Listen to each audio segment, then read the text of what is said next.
Kar se tiče samih trendov zaposlovanja, bi rekla, da je to eden izmed poklicev prihodnosti.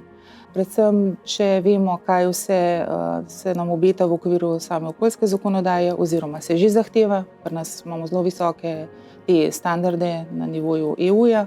Sama ekologija se mi zdi, da je zelo aktualna tema, kar se tiče tudi podnebnih sprememb in pa v končni fazi tudi eno lepo poslanstvo, ker v bistvu s tem, ko delamo na tem področju, lahko na nek način pozitivno oziroma vplivamo na naš planet, ga ohranjamo za naše otroke. Glede na to, da izhajam iz industrije, bi rekla, da je za okoljevarstvenike zelo velik potencial v vseh industrijskih podjetjih, ker pri teh podjetjih seveda nastajajo okoljski vidiki in posledično tudi vplivi na okolje.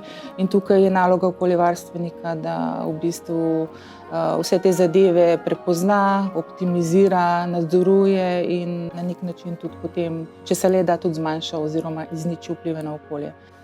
Zdaj, meni osebno je bilo zelo všeč sam strokoven kader v sami šoli.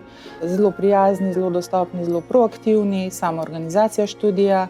Všeč mi je bilo tudi to, da so profesorji zelo strokovni, z izkušnjami iz prakse, to pomeni tudi iz industrije, recimo tem področju, ki jaz delam.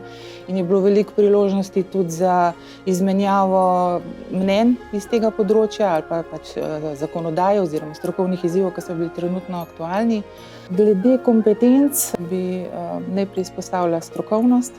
Glede na to, da je pri študiju varstva okolja najbolj pomembna v bistvu je izhodišče okoljska zakonodaja.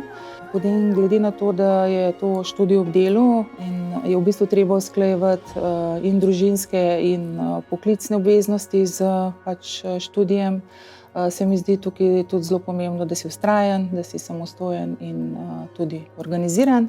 Ker pa v bistvu sodelujemo tudi z ostalimi kolegi v letniku, pa se mi zdi tudi zelo pomembna kompetenca sodelovanja.